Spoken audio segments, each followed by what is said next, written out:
The Ambition Bird by Anne Sexton. So it has come to this.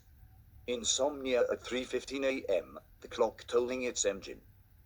Like a frog following a sundial yet having an electric seizure at the quarter hour. The business of words keeps me awake.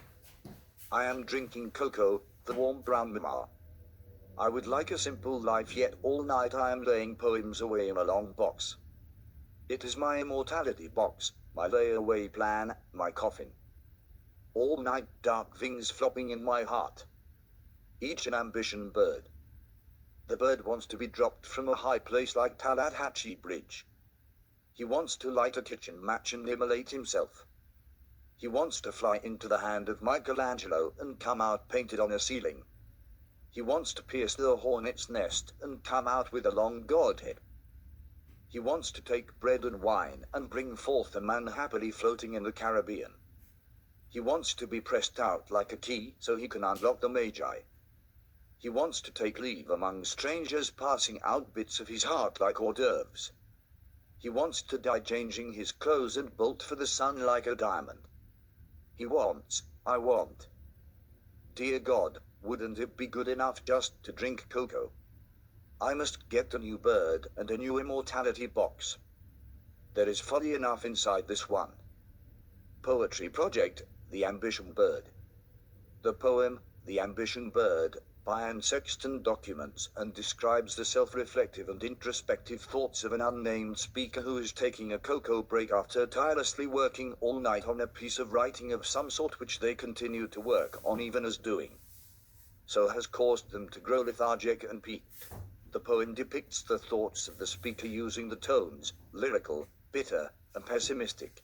It makes heavy use of two main poetic devices during this depiction of their thoughts, those being metaphors and imagery, with the title, The Ambition Bird, obviously being a metaphor for the speaker's ambition. The layout of the poem divides itself into 16, 2-3 lines long stanzas which each convey a distant idea or image through the use of imagery. The main theme of this poem is self-destructive ambition. Originally, I picked this poem, The Ambition Bird, by Anne Sexton, because I already had a whole bunch of notes on it, those of which have already been stated. However, throughout my reread of it, I began to develop an interesting theory. So instead of continuing on with a general analysis of the poem for my presentation, I've decided to present a more focused one regarding this theory of mine, and the true nature of the ambition bird. All night dark things flopping in my heart. Each an ambition bird. This is the first stanza in which the speaker introduces the concept of an ambition bird as they begin their introspection, and in doing so implies that there's a possibility of more than one existing. What I find peculiar, however, is that the speaker then goes on to seemingly contradict themselves as they then go on to constantly try to convince the audience of the existence of only one ambition bird. Going as far as to solely use singular pronouns in reference to it in every stanza following its introduction, and even naming the poem The Ambition Bird, emphasis on the THE single quote. So was the introduction a mistake? Did the speaker mean to say something along the lines of each the ambition bird, but then realized that doesn't make sense? Or was this deliberate wording, and if so, why? And, as you've all been probably wondering, why does it matter? Why it matters, in the case that only one ambition bird exists just as the speaker so desperately wants us to believe, then the first line of the last stanza reading, I must get a new bird, can be most simply interpreted to indicate that the speaker wishes to replace their current ambition bird. Seeing as in most cases in which a duplicate of an item is sought out, it is done with the intention of usurping the function of the original. And with good reason too, as alluded to by the line, he wants, I want, he referring to the ambition bird in the previous stanza. The ambition bird can be interpreted as forcibly influencing the wants and actions of the speaker, leading them to overwork into the night, inducing their feelings of fatigue and vexation. However, in the case that numerous ambition birds exist, then that line, I must get a new bird, can more reasonably be thought to depict the speaker's desire to obtain more ambition birds as a collector desires to add to their collection.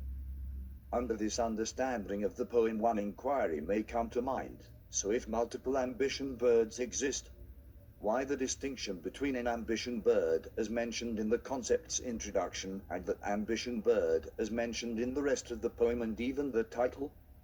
And in pondering this very question, I finally made this realization: not only did multiple ambition birds exist, but so did a hierarchy between them as well.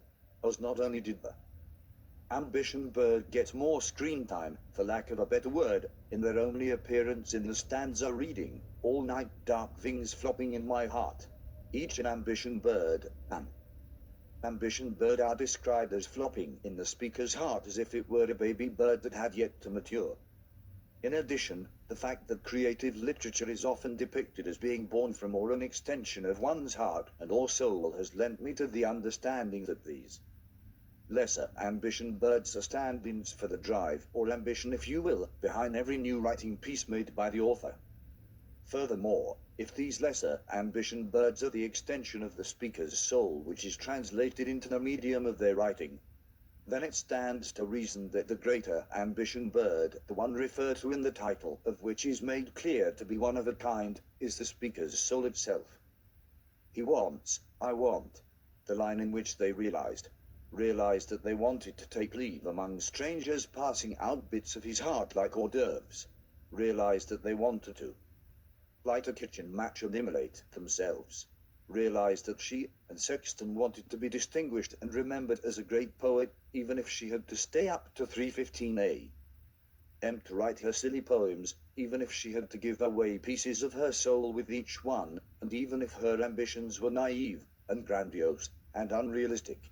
She realized that her dreams were done and that she was okay with that.